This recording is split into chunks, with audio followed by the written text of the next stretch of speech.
Welcome to cinema update. இயக்குனர் அட்லி வந்து ரஜினி சாரை வச்சு படம் இயக்க போறாரு. அதாவது ரஜினி சாருடைய 175வது படத்தை நம்ம அட்லி தான் இயக்க போறாரு. இதை பற்றி தான் இந்த வீடியோவில் பேச போகிறோம். சினிமா செய்திகளை தெரிஞ்சுக்க நம்ம சேனலை சப்ஸ்கிரைப் பண்ணிட்டு வீடியோவை லைக் பண்ணுங்க.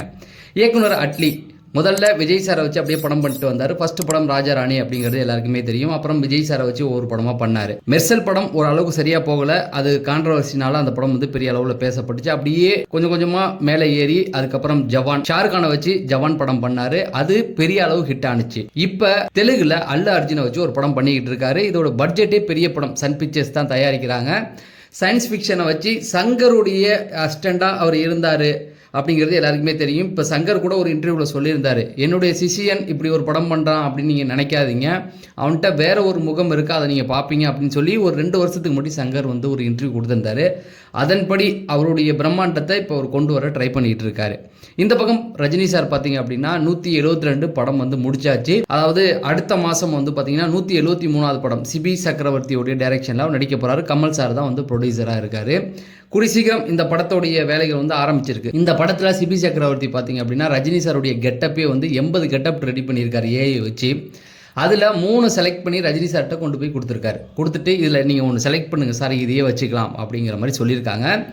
அதில் நீங்கள் படத்தோடைய அந்த கதையெல்லாம் எழுதி ஒரு புக்காக வந்து ரெடி பண்ணியிருப்பாரு. அதில் நீங்கள் பார்த்தீங்க அப்படின்னா அண்ணாமலை ஸ்டில் இருந்திருக்கும். அவர் நம்ம கொடுத்துருக்க குழுவே வந்து அண்ணாமலை தான் அந்த படம் எப்படி இருக்க போகுது அப்படின்னு. அதாவது ஒன்றுமே கிடையாது, அந்த படம் வந்து பெரிய மாசான ஒரு படம். ஆனால் ஃபேமிலி சென்டிமெண்ட் இருக்கும், காமெடி இருக்கும், எல்லாமே இருக்கும். அதை தான் வந்து அவர் கொண்டு வர போகிறதா சொல்லியிருக்காரு. அதாவது அண்ணாமலை மாதிரி நல்ல மாசாக இருக்கும் படம், ஆனால் ஃபேமிலி சென்டிமெண்ட் எல்லாமே வச்சு தான் கொண்டு வர போகிறதா சொல்லியிருக்காங்க. அந்த படம் முடிஞ்சதுக்கு அப்புறம் பார்த்தீங்கன்னா ரஜினி சாரும் கமல் சாரும் 45 வருடத்துக்கு அப்புறம் ஒன்றா இணைகிற படம் அதை வந்து ஆரம்பிச்சிட்டாங்க.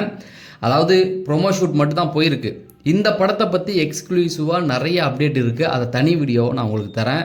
படத்தில் யார் ஹீரோ அப்படிங்கிறதும் யார் வில்லன் அப்படிங்கிறதுக்கும் நிறைய கேள்விகள் அதில் அந்த ப்ரொமோலேயே வச்சுருக்காங்க.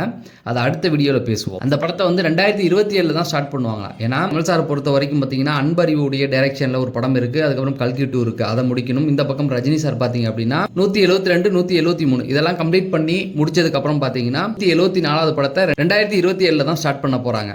அதுக்கப்புறம் பார்த்தீங்கன்னா 175, அதாவது ஐ திங்க் இதுதான் வந்து ரஜினி சாருடைய கடைசி படமாக இருக்கக்கூடும் அப்படிங்கிற மாதிரி பேசுகிறாங்க. ஏன்னா 174வது படம் வந்து 2028 அந்த படம் ரிலீஸ் ஆகுது. அதுக்கப்புறம் அட்லி டைரக்ஷனாக நடிக்க போகிறதா சொல்கிறாங்க. அதாவது 2028 ஸ்டார்ட் பண்ணால் கூட 2030 ஆகும் இந்த படம் ரிலீஸ் ஆக.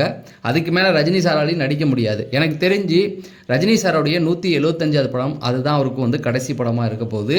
அதை அட்லி இயக்க போகிறதா சொல்கிறாங்க. அதாவது மிகப்பெரிய பிரம்மாண்ட பட்ஜெட்டில் சன் பிக்சர்ஸ் தயாரிக்க போகிற மாதிரி செய்திகள் வந்துகிட்டு இருக்கு.